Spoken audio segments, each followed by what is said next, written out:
কিছু অ্যাক্টিভিস্টকে বহু বিবাহের ক্যাম্পেইন করতে দেখা যায়, কিন্তু তাদের বিরুদ্ধে তাদের স্ত্রীদের অভিযোগের অন্ত নেই। ইসলামে বহু বিবাহের অবস্থান কি? একাধিক বিয়ে করার ক্ষেত্রে শরীয়তের কি কি শর্ত আরোপ করে?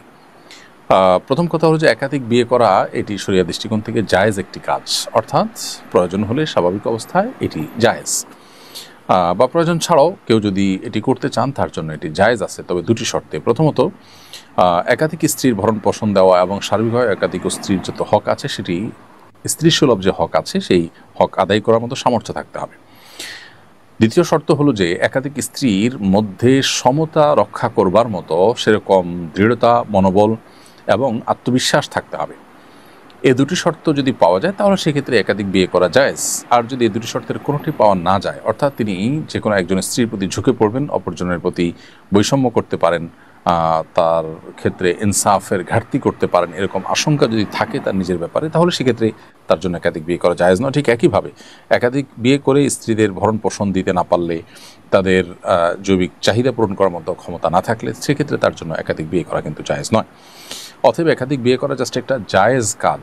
এই জায়েজ কাজকে নিয়ে অনেক বেশি বাড়াবাড়ি করা বা এটাকে প্রতিষ্ঠা করার জন্য অনেক বেশি চেষ্টা করার কোনো বিশেষ যৌক্তিকতা নেই। তবে এটা ঠিক যে আমাদের সমাজে একাধিক বিয়ে নিয়ে নানা রকমের ট্যাবু আছে এবং মানুষের ভুল ধারণা আছে, সেটি ভাঙানোর জন্য আলোচনা হতে পারে, এবং সেটি ভাঙানোর উদ্দেশ্যে কেউ যদি এই জায়েজ কাজটি করেন ওই যে শর্ত সাপেক্ষে, তাহলে সেটা মৌলিকভাবে প্রশংসনীয় কাজ। কিন্তু তিনি নিজেই যদি বেইনসাফের মধ্যে পড়ে যান এবং স্ত্রীদের হক বা অধিকার সঠিকভাবে আদায় করতে না পারেন, তাহলে সেক্ষেত্রে তার জন্য কিন্তু এটি জায়েজ নয়।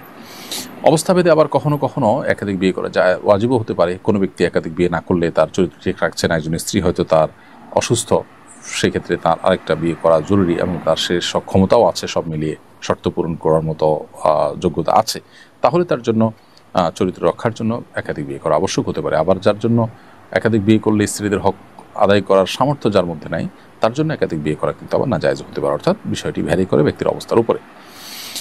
এরপরে প্রশ্ন হলো, আমি আমার ব্যবসার প্রচারের জন্য একজন মার্কেটার নিয়োগ দিতে চাই, যে আমার পেজের পোস্টগুলো বিভিন্ন গ্রুপে শেয়ার করবে এবং মানুষকে আমার পণ্য সম্পর্কে জানাবে। সে রিয়েল আইডি বা ফেক আইডি দুইভাবেই কাজ করতে পারে।